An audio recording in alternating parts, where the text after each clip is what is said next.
سلام كما يتصنحوا فتواتن كبراتن تخطاتل تدبي تي في نساعد زدالنا لكم حصرتن اواناون زيناتات حزنا لكم قريبنا لنا كتكتاتلنا عدمنايو بكندي ارستنت بتاتهم كنفلم كوميشن حربنياتات تግራይ بمخنيات معالت سماعات نسلسته ميسدراس وات ب 15 مليون بر ገንዘባውን አይነታውን حجز አበርኪቶም ቀዳማይ ሚኒስትር ኢትዮጵያ አብይ አህመድ ሎሚ ኣብ ዓመታዊ ምዕጾባ ኣኼባ ባይቶ ወከልቲ ህዝቢ ካብ ኣባላት እቲ ባይቶን ዝቐረበሉ ሕቶታት መብርህ ዝሃበ ኮይኑ ህወሓት ቀልብን ተገዚኡ ንምዝራብ ጻዕሪ ከድሊ ክብል ገሊጾም ኣብዚ በጀት ዓመት 14 ቢልዮን ብር ማዘጋጃ ቤታዊ እቶት ክእከብ ትልሚ ከም ዝተተሓዘ ቢሮ ልማዓት ከተማን ኮንስትራክሽንን ትግራይ ኣፍሊጦም ممحدار كفلة كتما سمين طابع ملس كوشت فلك دعرو نغلت شحن 234 مناسي تتكم تزقبر سنة سرعات موزع إجا أكايدو وانا دايركتور ودبت أن عالم دكتور تيدروس أدحانوم كاب يونيفرسيتي ميشيغان زرخبو شلمات توماس فرانسيس $50 ندك أنسيون أدتها تغراين أبركيتهم نابزر زور سيرنا لنا مسألة توزيناتات بينيام حدش سناي مكتتال المولو 300 سدراس وات نحدحدهم بر 50 بجنزبن بعينتن دغاف አበርኪቱሎም ስድራስ ወአትና ዝድበሱን ተማጣን ከሐሳዝ ረኽቡን ማህበራዊ ጸገም ስድራስ ወአት ፈትሕና መንባብሮም ብምሕያሽ ሓደራስ ወአትና ተግቢርና ካብት ሕጅ ገጢሙና ዘሎ ብሔራዊ ሓደጋ ህልውና ብምውጻእ ክብሉን ተጋዳላይና ስር መምሕር ገሊጾም ህላው እንድሕነትን ህዝብ ትግራይ ንምሓዝ ዝወፀ አዋጅ ናባይታ ወሪዱ ግድን ተግባራውነቱ ክረጋገጥ ይዝበሉ ድማ ምክትል ፕሬዝዳንት ትግራይ አይተ አማኑኤል አሰፋዮም ምክትል ፕሬዝዳንትን ሐላፊ ቢሮ ፍትሕን ትግራይ አይተ አማኑኤል አሰፋ ነዚ ገለጹ በአዳላውነት ኮሚሽን ሓርበኛታት ትግራይ ኣብ ዝተገበረ ሓገዝ ካብ ስድራ ስዋት ንስተላቀለሎም ሕቶታትን ትምልስዩ እንኮም ዋጾና ብሔራዊ ሓድነትና ሓሊውና ውዳበና ስጤምና ተቃሊስና ምዕዋት ይክብሉ ድማ ሓቢሮም ስድራስ ወአት በብኸባቢኦም ክብሮም ዝትንክፍ ሞራሎምን ስነልቦኖምን ዝጎድእ ቃልስን መስዋዕትን ደቆም ዘራኽስ ሰብኣውን ዲሞክራሲያውን መሰሎም ዝገሱ በደላት ይበጽሖም ከም ዘሎ ኣብቲ መድረኽ ገሊጾም ሞራላዊ ክብሪ ስድራስ ተጋዳላይ ሓርበኛ ጉድ ዝሕለወሉ ደንቢ ወፂኡ ክትግበር ዝበጽሖም ዘሎ ጸገም ሰናይ ምሕዳርን ኣፈጻጽማ ፍትሓዊ ተጠቃምነትን ብእዋኑ ክእረም ድማ ሓቲቶም ምክትል ፕሬዝዳንትን ሐላፊ ቢሮ ፍትሕን ትግራይ አይተ አማኑኤል አሰፋ ማህበረ ኢኮኖሚያዊ ተጠቃምነትን ክብሪ ስድራ ስዋዕትን ክረጋገጽ መምርሕ ውጪኻ ዝሓሸ ስራሕ ከም ዝስራሕ ድማ ገሊጾም ኣብዚ ሕጂ እዋን ህዝቢ ትግራይ በቃልሱ ክናሳሕ ክጣዓስ ተስፋ ቆሪጹ ርእሱ ከድን ዘግብሩ ስራሕትን ፕሮፓጋንዳን ብስፍሓት ይረኣዩ ከም ዘለው ብምልኻት ብመስዋዕት ጀጋኑ ዝደሓኑ ግን ድማ ንመስዋዕት ጀጋኑ ዝሓዱ ዕላማ ጸላእት ዘፈጽሙ ኣካላት ብቐንዱ ተዋሳእቲ ምዃኖም ገሊጾም ጸላእቲ ህዝቢ ትግራይ ናይ ምጽናት ዕላማኦም ኣይከለሱን ዝበሉ አይተ አማኑኤል አሰፋ ፍትሓዊ ሕጋውን ህዝባውን ዕላማ ስለዝተሓንገጥና በብደረጃው ዘጋጥሙና ጸገማት ደረጃ በደረጃ ፈትሕና ክንዕወት ኢና ኢሎም መሬትና ጎቢጡ ህዝብና ወሪሩ ከጥፋአና ምዝሰርሕ ኃይል ስርዓት ብልጽግና ተሰሊፎም ኣብ ሸቐጥ ፖለቲካ ተዋፊሮም ሕልነኦም ሸይጦም ዓዶምን ህዝቦምን ሓሊፎም ዝህቡ ተጋሩ ብታሪኽ ተሓተት ስለዝኾኑ ጽባሕ ክሓፍሪኦም ክብሉ ድማ ተዛሪቦም ስዋዕትና ዝተሰውሉ ዕላማ ከይራኸስን ዝወደቁሉ ሓደራ ሸቱ ክወቅዕ ስድራ ስዋዕት ሞራሎም ከይገሃስ ክፍተታት ንምእራም ከም ዝስራሕ ብምልኻት መሰሎም ከኽብሩ ሞራሎም ክሕሉ ክደጋገፉ ውዳበ ስድራ ስውዕ ከም ዘድሊ ተገሊጹ ቀዳማይ ሚኒስትር ኢትዮጵያ አብይ አህመድ ሎሚ ኣብ ዓመታዊ ምዕጾባ ኣኼባ ባይቶ ወከልቲ ህዝቢ ካብ ኣባላት እቲ ባይቶን ዝቐረበሉ ሕቶታት መብርህ ዝሃበ ኮይኑ ህወሓት ቀልብን ተገዚኡ ንምዝራብ ጻዕሪ ከድሊ ክብል ገሊጾም አብይን ኣባላት ባይቶ ብዝሃቦ መብርሂ ህወሓት ቀልብን ተገዚኡ ንምዝራብ ሰላም ንምምጻእ ጻዕሪ ምግባር ኣገዳሲ ብምባል ካብ ሰላም ወጻእ ዘሎ ኩነታት ኣይጠቕመናን ክብል ተዛሪቡ ኣብ ትግራይ ዘሎ ውጥረ መልኪቱ ኣብ ዝሃቦ መብርሂ ኣብ ትግራይ ኩናት ንኽልዓል ሰፊሕ ድሌት ኣሎ መኽሰብ ስለዘይብሉ ኢና እምቢልና ክብል ድማ ተሰሚዑ መንግስቲ ኢትዮጵያ ህወሓት ምስ መንግስቲ ኤርትራ ብምዃን ንኩናት ይዳለሎ ዝብል ክሲ ከቅርብ ጸንሐ ኮይኑ ህወሓት በወገኑ እቲ መንግስቲ ምድለዋት ኩናት ይገብርን ሰራዊቱ ናብ ትግራይ የቅጸግዕን ከም ዘሎ እዩ ዝኸስስ እቲ ቀዳማይ ሚኒስትር ኣብቲ ሎሚና ኣባላት ባይቶ ወከልቲ ህዝቢ ዝሃቦ ሰፊሕ መብርሂ ንህወሓት ኤርትራ ሱዳንን ግብፅን ኣልዒሉ ዝነቐፈ ኮይኑ ኣይኮነን ዶ ሻዕብያ ወያነን ሱዳንን ካልኡውን ተተወሰኸ ላላውነት ኢትዮጵያ ቅንጣብ እውን ትኹን ስግኣት ይየብሉን ክብል ተዛሪቡ ንሱ ሓይልታት ትግራይ ንመንእስያት ናብቲ ኣብ ሱዳን ዝካየድ ዘሎ ኩናት የሰጋግሩን ከም ባሮት ይሽየጡን ከም ዘለዉ እዩ ተዛሪቡ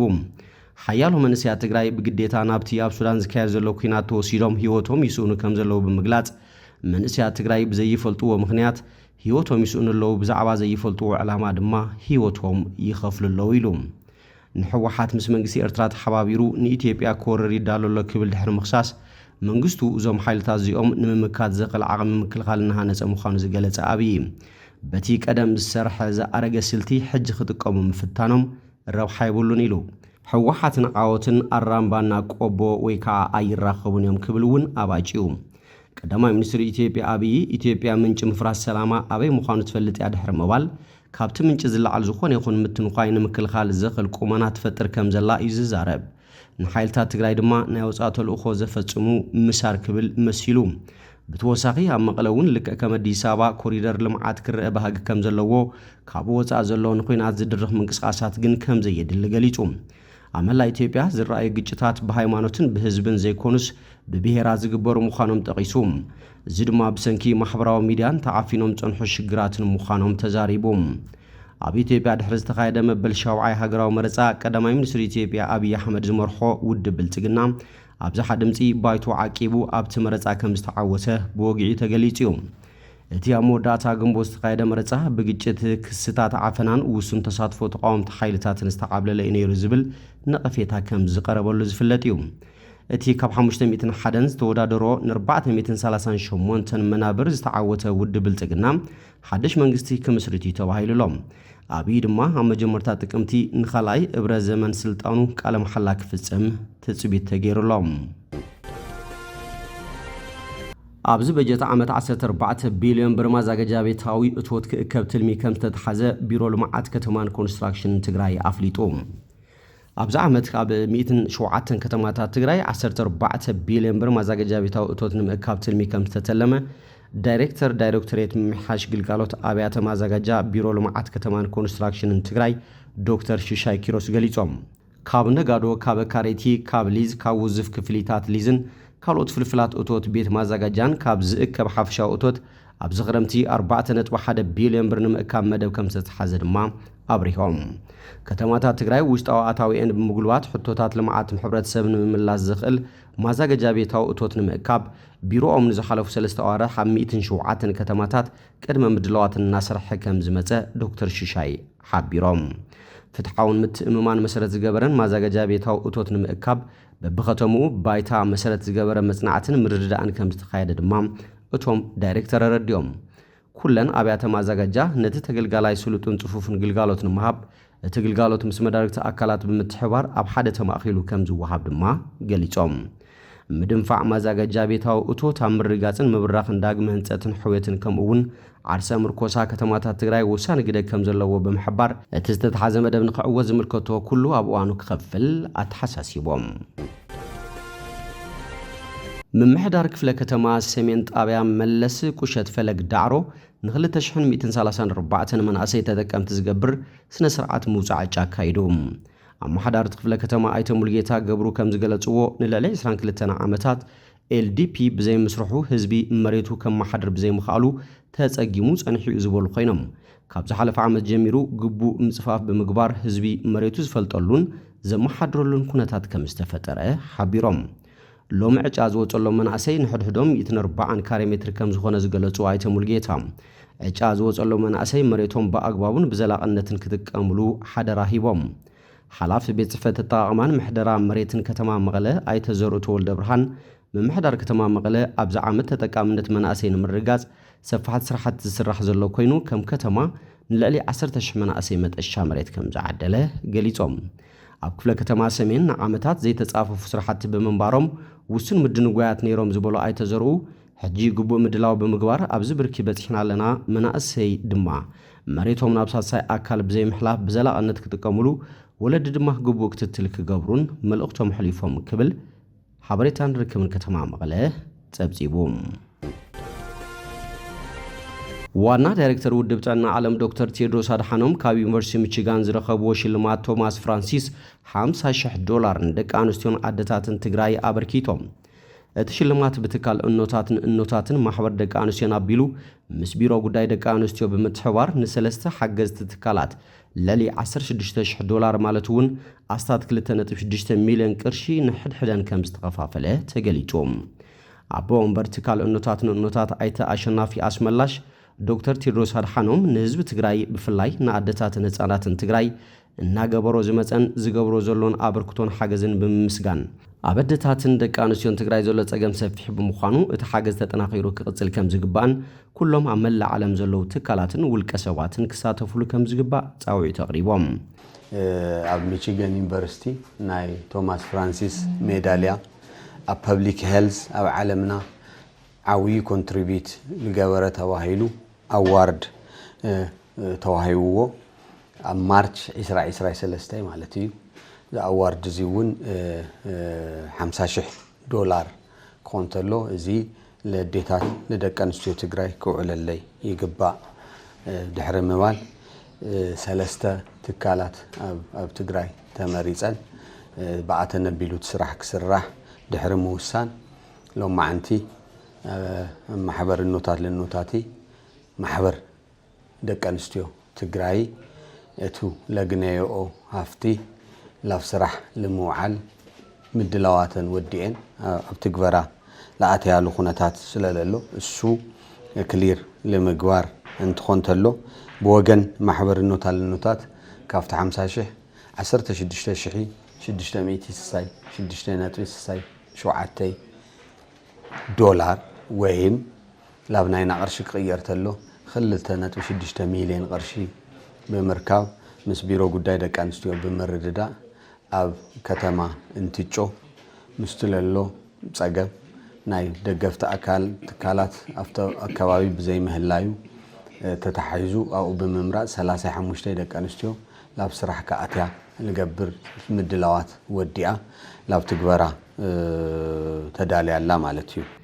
ሓላፊት ማሕበር ደቂ ኣንስትዮ ትግራይ ወይዘሮ አበባ ኃይለ ስላሴ ዋና ዳይሬክተር ውድብ ጥዕና ዓለም ዶክተር ቴድሮስ አድሓኖም ካብ ዩኒቨርሲቲ ሚቺጋን ዝረኸቦ ሽልማት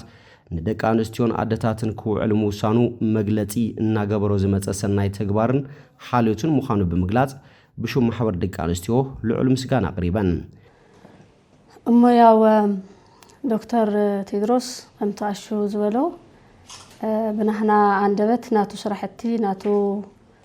ናይ ዕድመ ልክዕ ስራሕቱ ክንትንትን ዓቕሚ ሓጽረና እዩ ግን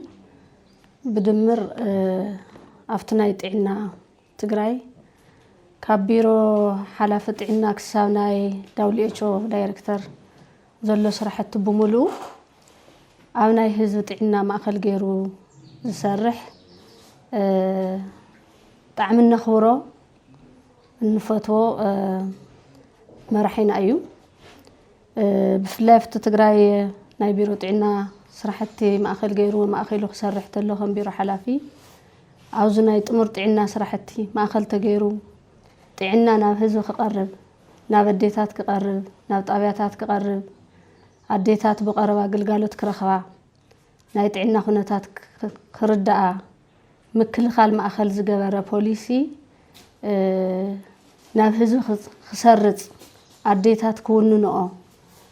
زجورو تعري بعالم بركيز نايت مرتعنا سرحتي زلعالة تمكرو نهاجر يخون نخالوت علامات زلعالة تمكرو زخونلو ناتو زنبار بركتو هزو تجري زي الرسع يمالتي